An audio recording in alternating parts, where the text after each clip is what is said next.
No, you only pick the black ones, remember? You can't pick this one up. You can't pick it. Okay, don't pick it then. Let's go on the other side. There's a lot over here.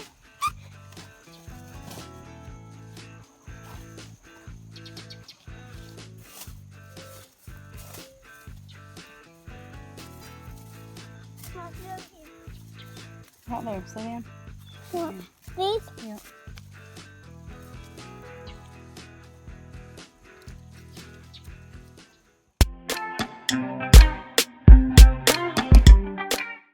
Hey y'all, welcome back to my kitchen. My name is Bethany, or Budget Bethany if you're new. Today is Friday, so it's Fall Food Friday, y'all. And to start with, we're just going to be making some grape jelly. So you'll rinse off your grapes, cover those with water, and bring to a boil to boil out all the juices out of your grapes. We're also going to be making some deer jerky today because I've told y'all many times in the past, if you've been here a while, that my husband is a hunter, so we have lots of deer in our freezer, so we're going to be making some deer jerky. My grapes are finally to a boil, so now I'm just going to rinse out my jars, and to rinse out my jars, I'm just going to do them just like you would wash dishes, just warm water with soap, wash them out really well, and rinse them, and then let them dry. You gave me the letter,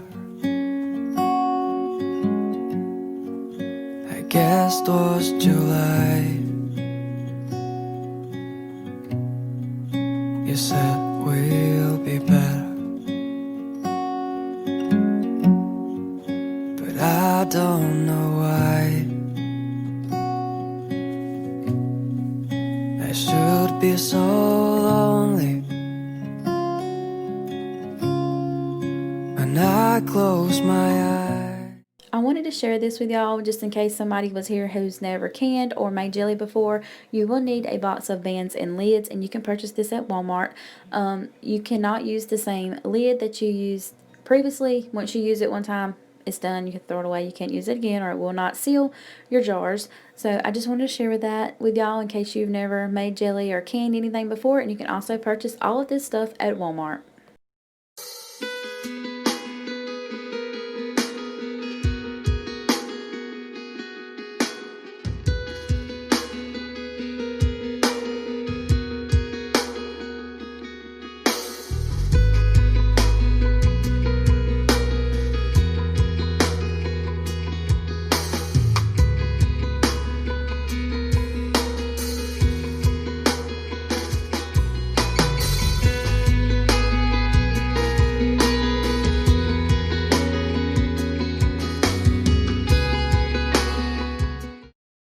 Alright, so I'm just going to leave my jars and my lids and my bands right here in the sink and let them dry. While they're drying, I'm going to start pouring up my juice into this bowl. You will need a cheesecloth, but y'all, I could not find one nowhere around here where I live. So I'm just using a clean, thin kitchen towel just to strain off the juice from any seeds or the hulls or anything else that may be in the pot that cooked with the grapes. You just want the juice. That's it. So I'm straining it off right here, and it was kind of difficult using this towel. So I highly recommend you getting a cheesecloth if you can. But if you're like me and you can't find one, a towel will work.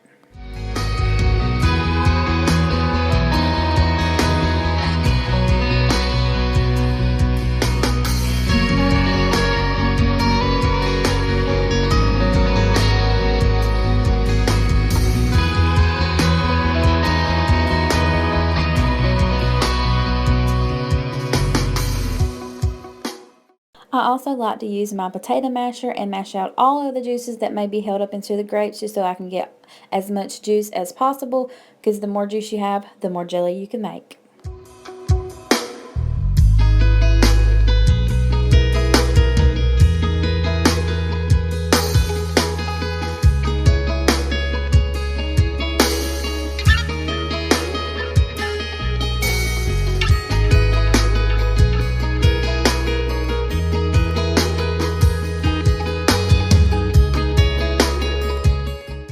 Also, y'all, I forgot to mention it earlier, but if you can't find a cheesecloth and you have to opt to using a towel like I did, you want to make sure that it's a towel you don't care about, that you will never need to use again, because if you're using muscadine grapes like I'm using, it will stain your towel if it's white or any light colored color. So keep that in mind whenever you choose a towel to use to strain your grape juice.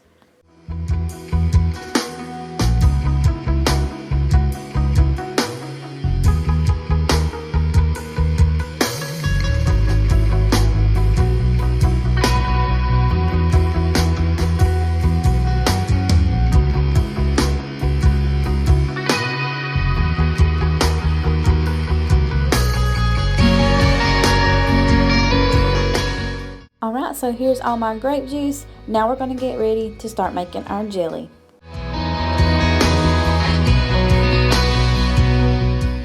Alright y'all, so to make jelly you have to have Sure Gel, and y'all, I had a time trying to find some around here. I actually could never find any at the store, but thankfully we had a family friend who came through who had purchased some that she did not need, and she gave it to me. So thank you, family friend, if you happen to be watching this video.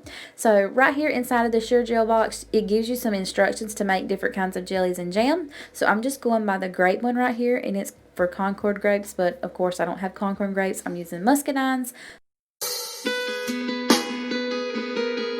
Okay, so now we've got to measure out our grape juice, and it called for 5 cups of grape juice, but I was a cup shy. I only had 4 cups, but it still worked out. I just reduced some of the sugar so that it would still work out fine and everything like that. So once you get your grape juice measured into your pot, then you'll start adding in your sugar, and I think it called for 7 cups of sugar, and I only used 6.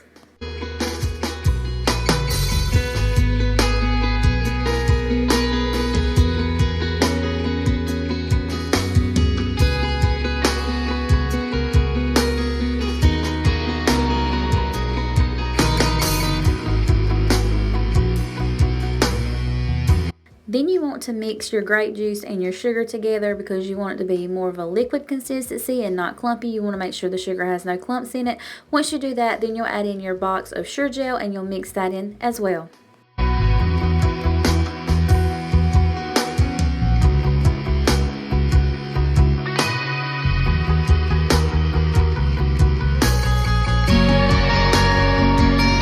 Also, while you're adding all this stuff into your grape juice, you want to have your burner on like medium-high heat because you're trying to bring this grape juice and sugar and Sure Gel to a boil. You want to bring it to a rapid boil that you cannot stir out no matter how hard you stir it.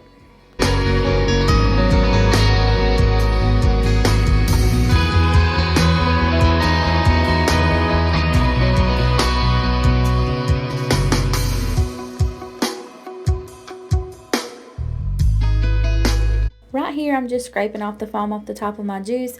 My grandma always taught me to do this. She always did it, and I thought it was just like some of her stuff that she wanted me to do. But come to find out, it's actually in the directions that's come in the Sure Gel packet. So I guess it's a thing now. Maybe it's always been a thing. I'm not sure. I've made jelly a few times in the past, but I haven't made it in a while since my grandma passed away around 3 years ago. So I'm kind of learning everything over again. But anyway, you're just going to take your grape juice, and I'm just using like a soup spoon, and you're going to measure that into your jars. You don't want to fill your jars all the way to the top. You want to leave just a little bit of room. Then you're going to take your bands and your lids, and you're going to put those on top of your jar and wipe your jar off really well. Make sure you wipe the rim around it really well because some jelly may fall on it and it'll keep it from sealing. Then you'll just let your jars sit until they seal, and you'll know when they seal because they'll make a popping sound.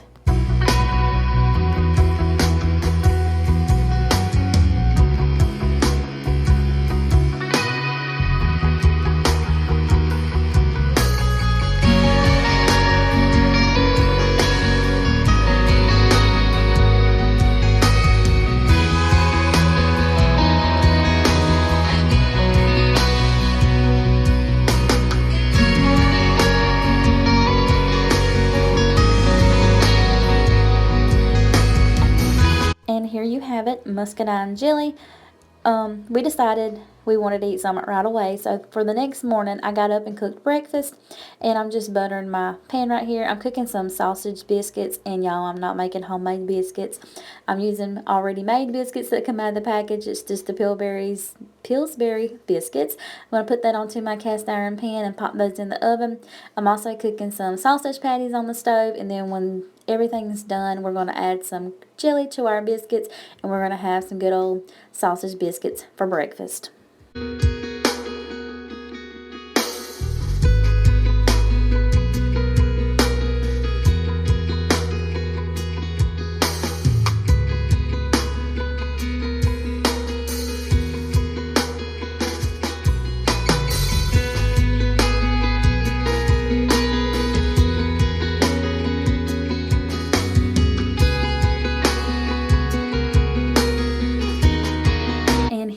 my sausage biscuit with some of my homemade grape muscadine jelly.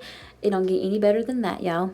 And then moving right along, we're going to make some deer jerky. So I've just got this Tony's Creole style seasoning. I'm not going to say that other word because I'm pretty sure I'll just murder it. But here's my deer jerky meat that's been processed already. So I'm just going to soak it, marinate it in this Tony's marinade for 30 minutes because that's what it says. It's a 30-minute marinade. I've never used this before. Usually I make my own marinade, but I wanted to give this a try because I found it and I wanted to try it. It still worked and it still tasted all right, but we just like more of a teriyaki flavor on our deer jerky, and this is more of a spicy flavor, I would guess you'd say. I also added some Tony's seasoning and some garlic salt to my deer jerky, and then I just let that marinate for 30 minutes. And I guess I also added some black pepper. Who knew? I'm just going to let that marinate for 30 minutes, and then I'll come back and show y'all the next step.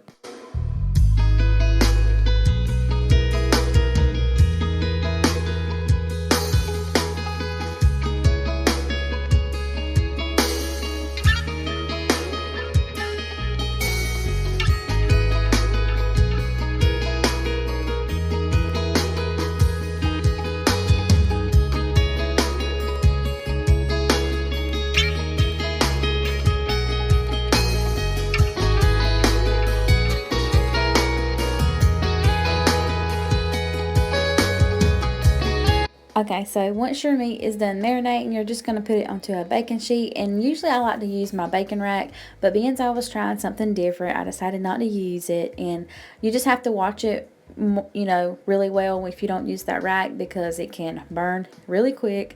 So I'm just spreading it out real evenly, you know, so that they're not on top of each other.